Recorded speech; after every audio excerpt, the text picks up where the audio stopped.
प्रभू श्रीरामाचा आशीर्वाद जर कोणाला आज मिळणार असेल तर तो फक्त शिवसेनेला मिळणार आहे। आदित्य ठाकरेजी नेहमी प्रभू श्रीरामाच्या एका वचनाची आठवण करून देतात, ते म्हणजे रघुकुल रीत सदा चलाई, प्राण जाए पर वचन न जाए। हाच शिवसेनेचा संदेश आहे। प्रभू श्रीराम हे एकवचनी होते, सत्यवचनी होते, पण आज या देशाचे पंतप्रधान नरेंद्र मोदी यांच्यासारखे ढोंगे आणि खोटारडे नेते या देशात झाले नाहीत, हे आम्हाला दुर्दैवानं सांगावं असं वाटतं। 2014 साली आणि 2019 साली नरेंद्र मोदी या नाशिकमध्ये आले होते आणि पंतप्रधान मोदींनी नाशिकला येऊन त्या दोन्ही वेळेला सांगितलं होतं, कांदा उत्पादक शेतकऱ्यांना भाव मिळवून देण्याचं वचन त्यांनी दिलं होतं, त्याचं काय झालं? आपण वचन दिलं होतं आणि तेच मोदी परवा काळाराम मंदिरात जाऊन झाडू मारताना देशाने पाहिलं। अरे झाडू मारण्याचं काम तुमचं नाही, तुम्ही पंतप्रधान आहात, तुम्ही शेतकऱ्यांचं आणि कष्टकऱ्यांचं जे प्रश्न आहेत ते तुम्ही सोडवायला पाहिजे। काल देशानं मोदींना पाहिलं, अयोध्येतल्या राम मंदिराची प्राणप्रतिष्ठा करत होते। गेले 11 दिवस या प्रधानमंत्र्यांनी व्रतकैवल्य केले, उपवास केले। 11 दिवस ते म्हणे मंदिरात ब्लँकेटवर झोपले।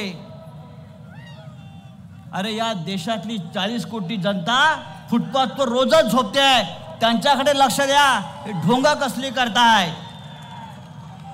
नरेंद्र मोदींनी म्हणे 11 दिवस उपवास केला।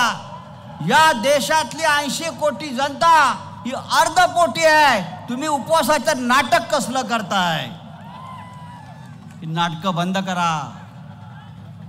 आणि मला गंमत वाटते, इतका आनंदाचा क्षण, प्रभू श्रीराम मंदिरात गेले, इतका मोठा संघर्ष झाला, आमच्या सगळ्यांच्या चेहऱ्यावर आनंद आहे की राम आपल्या मंदिरात पोहोचलेले आहेत। पण फक्त एकच माणूस या देशामध्ये रडला, नरेंद्र मोदी। आपण पाहिलं असेल, मूर्तीकडे बघून ढसाढसा रडतायत। अरे आनंद आहे, हा आनंदाचा क्षण आहे, रडताय काय? निवडणूक आला का हा माणूस रडतो? पुलवामामध्ये 40 जवानांचं हत्या झाली, हौतात्म्य झालं, तेव्हा यांच्या डोळ्यामध्ये अश्रू आले नाहीत। पुलवामामध्ये 40 जवान मारले गेले, तेव्हा यांच्या डोळ्यामध्ये अश्रूंचा एक टिपूस आला नाही।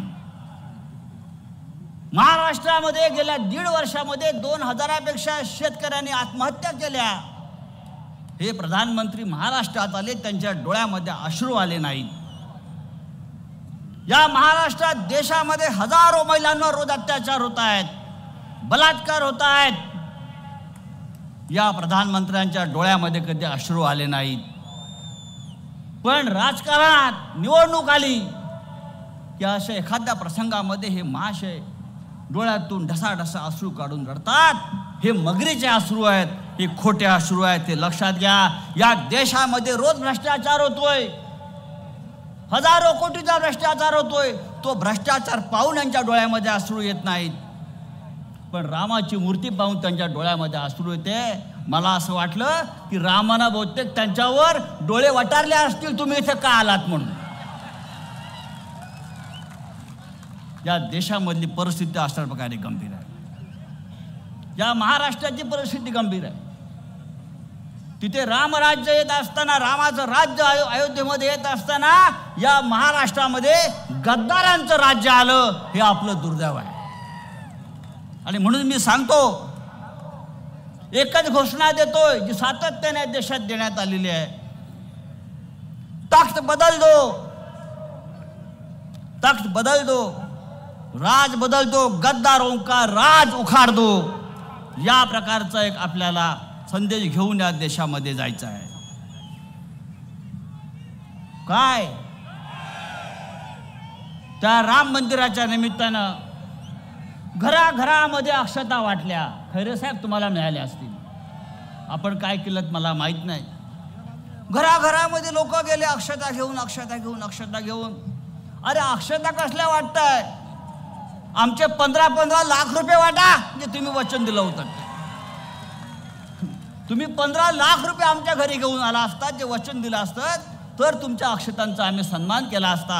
आम्हाला आमचे 15 लाख द्या, जे तुम्ही 2014 साली आपण सांगितलं होतं.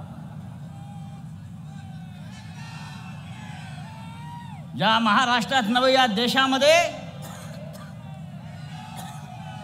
या महाराष्ट्रात नव्हे तर या देशामध्ये मोदी फक्त दोघांना घाबरतात, शेतकऱ्यांना आणि ठाकरेंना.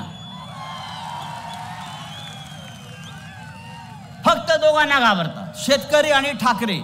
बाकी मोदी कोणाला घाबरणार नाही. आणि मी आज पाहतोय संपूर्ण शेतकरी, कष्टकरी हा उद्धव ठाकरे यांच्या पाठीशी ठामपणे उभा आहे. हा संघर्ष आहे, ही लढाई आहे. परवा मोदी आले इथे, नाशिकला आले आणि काय केलं? शेतकऱ्यांना अटक केली, शेतकऱ्यांच्या नेत्यांना नजरकैदेत ठेवलं, शेतकऱ्यांना जवळ येऊ दिलं नाही. अशा प्रकारचं जुलमी राज्य या महाराष्ट्रात आहे, ते आपल्याला उलथवून टाकलं पाहिजे.